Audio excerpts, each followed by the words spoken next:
Hi friend, how are you? இப்போ நம்ம என்ன சமையல் பார்க்க போறோம்னா பிரெட் ஆம்லெட் எப்படி போடுறதுன்னு பார்க்கலாம். வெங்காயம், தக்காளி, கொத்தமல்லி தழை, பச்சை மிளகாய், மிளகாய் தூள், பெப்பர், உப்பு எல்லாம் ரெடியா இருக்குது. எப்படி செய்யலாம்னு வாங்க வீடியோக்குள்ள போலாம். இப்போ நம்ம பிரெட் ஆம்லெட் ரெடி பண்ணலாங்க.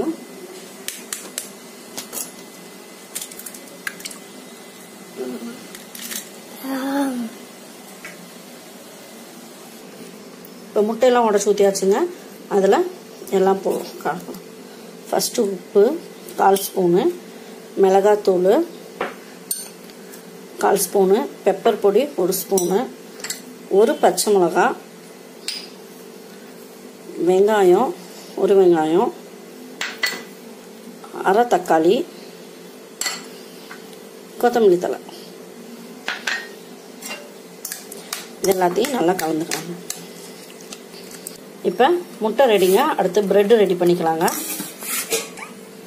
இப்போ பிரெட்டை இந்த மாதிரி கட் பண்ணி எடுத்துக்கணுங்க. எல்லாத்தையும் கட் பண்ணி எடுத்துக்கலாம். இப்போ எல்லா பிரெட்டையும் இந்த மாதிரி கட் பண்ணி எடுத்துக்கிட்டாச்சுங்க. இப்போ எப்படி செய்யலாம்னு பார்க்கலாம்.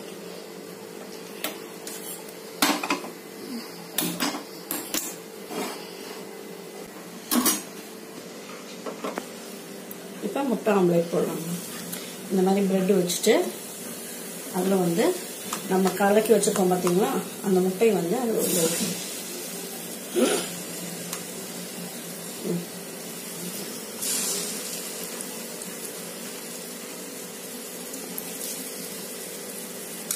இந்த மாதிரி ஊற்றிக்கணுங்க. அது கொஞ்ச நாள் வேகணும்.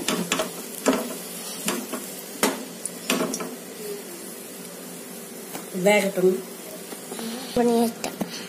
இப்போ இது மேலேங்க இந்த கட் பண்ண பிரெட்டை வைக்கிறோம்.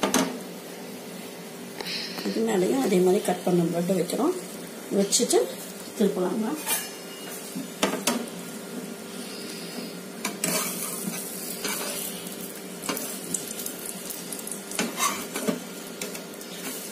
அப்படியே திருப்பி போடுறாங்க. அதே மாதிரி இதையும் திருப்பி போடுறாங்க.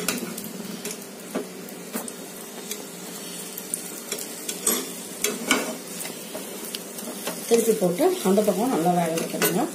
நல்லா வேகட்டுங்க.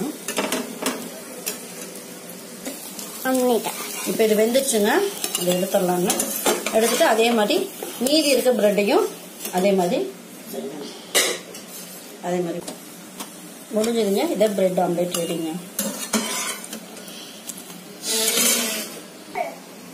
இப்போ பிரெட் ஆம்லேட் ரெடிங்க. இதை கட் பண்ணிக்கலாம். இதை பீஸா கட் பண்ணிக்கலாங்க.